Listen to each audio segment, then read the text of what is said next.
हम देख रहे हैं इंडिया में बहुत से लोग एक गलत तरीके से बिजनेस कर रहे हैं। एग्जाम्पल उदाहरण, अगर आपका बिजनेस मॉडल है, आपको ग्रॉस मार्जिन है एग्जाम्पल 5 लाख। 5 लाख में से आपकी infra cost that is salary of employees, rent, light bill, other expenses, आपका होम लोन, आपका कार लोन, ये सभी जाके अगर आपके हाथ में सिर्फ 25,000, 50,000, 1 लाख बच रहा है और अगर आप सोच रहे वापस 1 करोड़ की प्रॉपर्टी और परचेस किया जाए, आपका बिजनेस मॉडल उसके लिए सूटेबल नहीं है।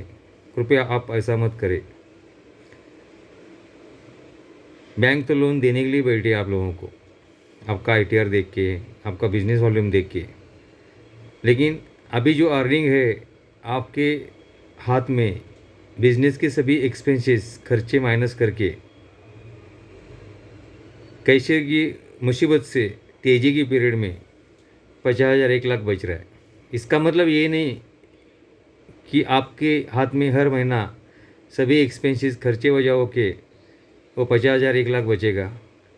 क्या आपने उसका स्टडी किया है, अभ्यास किया है 1.5-2 साल के लिए?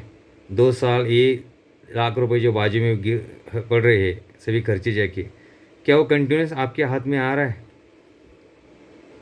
50,000, 1 लाख, 1.5 लाख, 2 लाख, तो उसके बाद ही आप बाकी का एक सेकंड प्रॉपर्टी परचेस करो ना। पहले बिजनेस पे फोकस करो। आपका बिजनेस मॉडल क्या है, कैसा है, उसका स्ट्रेंथ क्या है, उसकी ताकत क्या है? क्या आप कर्जे में कर्जे बढ़ाए जाएंगे?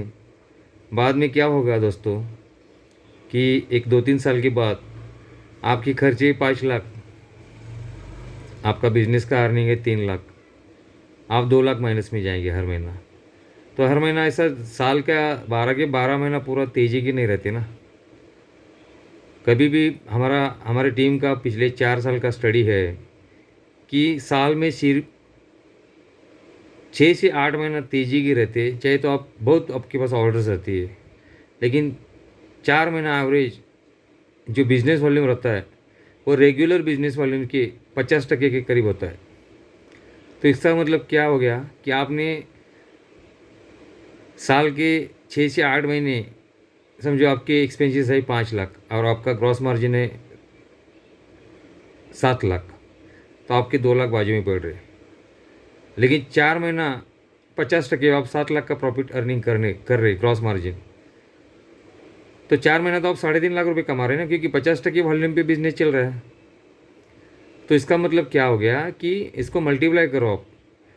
आपने जो 2-2.5 लाख रुपए बाजू में 50,000, 1 लाख, 1.5 लाख, 2 लाख, जो कुछ भी बाजू में एक्सपेंसेस पूरा जाके आपकी car loan, home loan, EMI, आप जो कुछ भी आपके घर के खर्चे हो रहे सभी जाके आपको लग रहा है कि नहीं नहीं मुझे ये आ रहा है, लेकिन क्या ये कंटिन्यूस सलग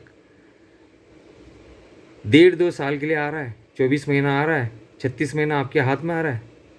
तो ही आप कॉन्फिडेंस से सेकंड प्रॉपर्टी परचेस करो या एडिशनल जो कुछ भी है मशीन्स वगैरह एक्स्ट्रा ऐड करते जाओ। अगर नहीं आ रहा तो जिस जो है उसमें ही मैक्सिमम कैपेसिटी से प्रोडक्शन निकालो ना। ओवरबर्डन क्यों कर रहे हो आप? तो हमारा यही सुझाव रहेगा कि आप कंटिन्यूसली आपका जो अर्निंग है वो सस्टेन होता है क्या, 2 साल, 3 साल, 24 महीना, 36 महीना तो उसका कंटिन्यूस सस्टेन होना चाहिए। तभी आप एडिशनल बर्डन बढ़ाओ, एडिशनल एक्सपेंसेस बढ़ाओ, एडिशनल मशीन्स ऐड करते जाओ। या आपकी जो आपको अगर हाउस है, मौज है कि नहीं और एक सेकंड प्रॉपर्टी परचेस किया जाए, बिजनेस चल रहा है, और एक घर लिया जाए 70-80 लाख का,